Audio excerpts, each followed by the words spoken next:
दोस्तों जियो financial service की बात तो यहाँ पे काफ़ी बड़ी अपडेट निकल के आ रही है जिसको जानने की कोशिश करेंगे इस वीडियो के माध्यम से। वैसे तो स्टॉक के अंदर आज भी गिरावट हुई है। पिछले दिनों स्टॉक काफ़ी ज़्यादा दौड़ा और अब यहाँ पे प्रॉफिट बुकिंग हो रही है ऊपर के लेवल से। अब आप ये समझ ही सकते हो कि इसकी एक नई शुरुआत हुई है। अभी जो हमने देखा है क्वार्टर टू, वो इनके बिजनेस शुरू होने के पहले की ही संभावना थी। आने वाले एक दो क्वार्टर यानी क्वार्टर थ्री और क्वार्टर फोर में हमें कंपनी की रणनीति का पता चलेगा और बिजनेस किस करवट पे आगे बढ़ने वाला वो समझ में आएगा। तो इसके लिए थोड़ा समय इसको देना होगा। लेकिन जिस तरह से रणनीति निकल के आ रही है वो ये इशारा कर रही है कि यह एक बड़ी रेस के लिए तैयार हो चुका है। ये जियो फाइनेंशियल सर्विस आने वाले समय बहुत सारी कंपनियों को ज़बरदस्त टक्कर दे सकता है। वैसे इसकी प्राइस बहुत नीचे है। क्या आने वाले समय एक बड़ा मल्टीबैगर बन सकता है? क्या इसके अंदर 4 डिजिट में जाने का पोटेंशियल है? जानने की कोशिश करेंगे इस वीडियो के माध्यम से। लेकिन फ्रेंड उससे पहले अगर आप पहली बार हमारे चैनल पे आए तो चैनल को सब्सक्राइब कर दीजिए, एक बेल आइकॉन दबा दीजिए ताकि जब भी नया वीडियो बने पहला नोटिफिकेशन आपको मिले। वीडियो पसंद आए तो लाइक से जरूर कीजिए। चलो फ्रेंड्स वीडियो स्टार्ट करते हैं। मैं हूँ आपका दोस्त SB दवे और हमारे अपने चैनल ऑनलाइन कमाई में आपका बहुत बहुत स्वागत है। सबसे पहले अगर हम बाजार की बात करें तो आज BSE सेंसेक्स 63,874 के स्तर पे क्लोजिंग दी है, जहाँ पे 237 पॉइंट की गिरावट थी, यानी 0.37% डाउन रहा BSE सेंसेक्स। अब कमाल की बात यह कि सुबह शुरुआत काफ़ी शानदार हुई थी, पॉजिटिव, लगभग 250-300 पॉइंट की शुरुआत पॉजिटिव की। और इसके पीछे वजह ये रही कि जो इंटरनेशनल मार्केट क्लोज हुए वहाँ पे ज़बरदस्त तेजी थी कल, उसका असर देखने को मिला। लेकिन 2 से 3 मिनटों के अंदर ही देखें तो बाजार रेड हो गया, क्योंकि लोगों ने जम के बिकवाली शुरू की। और आप देख ही सकते हो कि अंत में क्लोजिंग भी दबाव के साथ ही हुई। यहाँ पे BSE फाइनेंशियल सर्विस में भी गिरावट थी, 9,327 के स्तर पे 0.12% की गिरावट थी। और इसी वजह से आज हमने जियो फाइनेंशियल सर्विस में भी गिरावट देखी है। आप देख ही सकते हो स्टॉक की शुरुआत 222 पर हुई। शुरुआत तो पॉजिटिव हुई क्योंकि क्लोजिंग थी कल की 219 की, तो काफ़ी अच्छी जंप के साथ शुरुआत की। 223 का हाई भी बना। अगर बाजार ने साथ दिया होता तो आज ये स्टॉक कमाल कर सकता, लेकिन गिरावट के माहौल की वजह से क्लोजिंग 218 के आसपास रही, लेकिन जो इंट्राडे का लो वो 215 का है, यानी काफ़ी नीचे स्टॉक गया। लेकिन अंत में आप देखें तो 0.39% की गिरावट के साथ में इसने क्लोजिंग दिया, तो बड़ी गिरावट तो नहीं है। निचले लेवल से स्टॉक काफ़ी अच्छा फिर रिकवर भी हुआ। वैसे इसका जब से डीमर्जर के बाद लिस्टिंग हुई है तब से यहाँ पे देखें तो आपको जो गिरावट है वो 12% की दिखाई देगी। हाईएस्ट गिरावट 12% की है, 248 के आसपास स्टॉक था। अब आप देखें तो इंट्राडे में तो वैसे इसने काफ़ी बड़ी हाई बनाई थी, करीब 266 तक स्टॉक जाके आया। फिलहाल अगर हम 1 मंथ के निगेटिव रिटर्न की भी देखें तो वो 5.73% का इसने निगेटिव रिटर्न दिया है। 231 के आसपास स्टॉक था।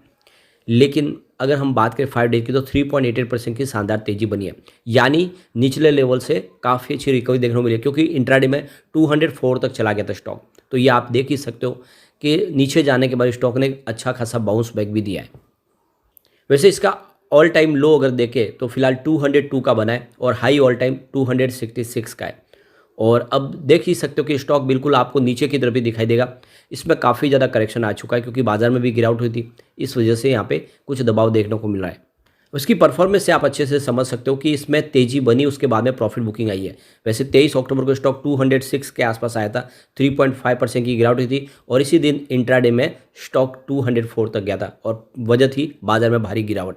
लेकिन 25 अक्टूबर को देखें तो स्टॉक ने अच्छी खासी बाउंस बैक दी और स्टॉक आ गया 210 के आसपास 1.7% की तेजी के साथ, जबकि बाजार में गिरावट हुई थी। 26 अक्टूबर की बात करें तो स्टॉक सीधा 215 तक पहुंच गया, 2.7% की शानदार तेजी बनी। और अगर हम बात करें 27 अक्टूबर की तो क्लोजिंग 222 के आसपास, जहाँ पे 3.3% की शानदार तेजी बनी। तो ये जो 3 ट्रेडिंग सेशन में आप देखें तो करीब 8% के आसपास की ज़बरदस्त तेजी बनी और इसी वजह से यहाँ पे प्रॉफिट बुकिंग आ गई। तो 30 अक्टूबर का देखें तो कल 219 के आसपास स्टॉक आया 1.7% की गिरावट के साथ और लगभग आधा % की आज गिरावट है। ये देख सकते हो 8% की तेजी के बाद से 2% की गिरावट यहाँ पे देखने को मिल रही है। यहाँ पे सबसे बड़ी बात है वॉल्यूम में स्टेबिलिटी है। पिछले 1 महीने पहले इसका 2 करोड़ का वॉल्यूम था, 1 करोड़ की डिले उठाई गई थी। 1 वीक पहले भी 2 करोड़ का वॉल्यूम था, 1 करोड़ की डिले उठाई गई थी। कल 2 करोड़ का वॉल्यूम था, 89 लाख की डिले उठाई गई थी और आज भी 2 करोड़ का वॉल्यूम हुआ। तो लगभग एक जैसे ही वॉल्यूम में काम काज हो रहा है। इससे एक बात तो समझ में आ रही है कि स्टॉक काफ़ी ज़्यादा सेटल हो चुका है। अब यहाँ पे एक बड़ी अपडेट निकल के आ रही है। जियो फाइनेंशियल सर्विस आने वाले समय अपने बिजनेस को तेज़ी से आगे बढ़ाने के लिए आर्टिफिशियल इंटेलिजेंस के ऊपर काम करेंगे और एक डिजिटल टेक्नोलॉजी को रिवॉल्यूशन के रूप में इस्तेमाल करने जा रहे हैं। तो जियो फाइनेंशियल सर्विस की कमान इस समय केवी कामत के पास है और वो इस समय इस कंपनी को बहुत ऊंचाइयों पे लेके जाना चाहते हैं और इसके लिए आर्टिफिशियल इंटेलिजेंस यानी एआई का इस्तेमाल करने जा रहे हैं। इसके अलावा डिजिटल टेक्नोलॉजी के माध्यम से लोगों के लिए ऐसी सेवाएं जो दूसरी कंपनी अब तक नहीं दी वो देने की कोशिश करेंगे। अब इनका जो टारगेट है मिडिल क्लास और लोअर मिडिल क्लास यानी ऐसे क्लास जिन्होंने अभी तक इंश्योरेंस की सेवाएं नहीं ली या फिर दूसरे सेक्टर में इन्होंने अभी तक बड़ा निवेश नहीं किया, उनके टारगेट करने की कोशिश शुरू कर दी गई है और इसके लिए आर्टिफिशियल इंटेलिजेंस का सहारा लिया जाएगा। सबसे बड़ी बात है कि इस समय अर्बन और रूरल मार्केट दोनों पे फोकस किया जा रहा है। ज़्यादा से ज़्यादा यहाँ पे कस्टमर को अपनी तरफ लाने की कोशिश की जा रही है। जियो फाइनेंशियल के लिए जो सबसे बड़ा प्लस पॉइंट है कि जियो टेलीकॉम के माध्यम से ये बहुत सारे लोगों से ऑलरेडी जुड़े हुए, तो उनके डाटा उनके पास है, उनसे वो डायरेक्ट आप कनेक्ट हो सकते हैं। ऐसे कस्टमर को टारगेट करने की कोशिश की जा रही है और इसके लिए आर्टिफिशियल इंटेलिजेंस का सहारा लिया जाएगा, डिजिटल टेक्नोलॉजी का सहारा लिया जाएगा। आप समझ सकते हो ये आने वाले समय एक एग्रेसिव तरीके से इस मार्केट में एंटर करने की तैयारी शुरू हो चुकी है और ऑलरेडी देखें तो इन्होंने ब्लैक रॉक के साथ में पार्टनरशिप की है। ब्लैक रॉक और जियो फाइनेंशियल सर्विस मिलके एसेट मैनेजमेंट का काम करेंगे। अब आप देख सकते हो कि बजाज फाइनेंस जैसी बड़ी कंपनियों को टक्कर देने की तैयारी शुरू हो चुकी है।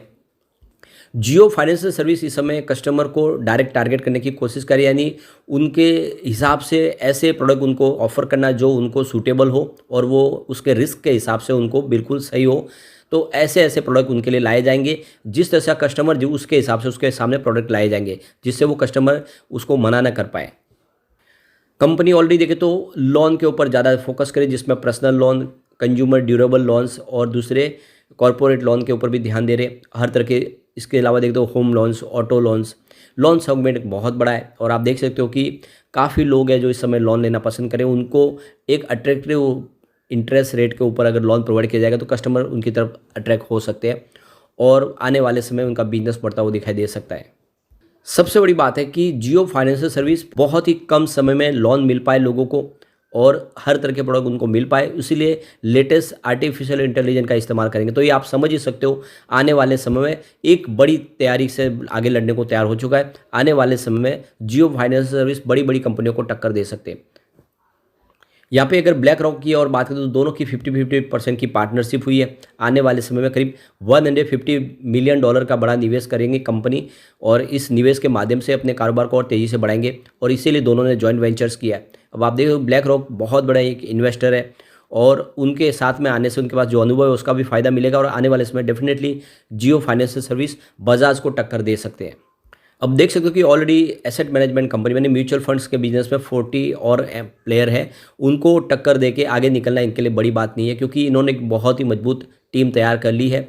आप देखें तो इनका जो सीईओ की बात करें तो हितेश सेठिया को सीईओ बनाया गया जिनके पास भी काफ़ी बड़ा अनुभव है और ऐसे में केवी कामत की ये टीम कमाल कर सकती है। तो इन्वेस्टर के लिए बहुत अच्छा मौका है डिप में खरीदारी करने का। ये इतना फेयर वैल्यू में स्टॉक आ चुका है कि इससे नीचे जाने की संभावना कम है। हमने देखा है जैसे स्टॉक 204 के आसपास के बड़े जंप के साथ स्टॉक फिर से ऊपर आया। इससे एक बात तो समझ में आ रही है कि वो बॉटम प्राइस है और अगर आप 215-220 के आसपास खरीदारी कर लेते हो तो आने वाले समय आपको ये मालामाल कर सकता है, आपको एक अच्छा रिटर्न मिल सकता है। ऐसे स्टॉक बाजार में बहुत कम है जो इस समय काफ़ी निचली प्राइस में मिल रहे हैं, तो लॉन्ग टर्म का नजरिया लेकर निवेश किया जा सकता है। एक बार इसके पिवट लेवल को चेक कर लेते हैं तो यहाँ से अगर गिरावट होती है तो 217 का फर्स्ट सपोर्ट है, ये टूटा तो स्टॉक आपको 212 तक जाता हुआ दिखाई देगा।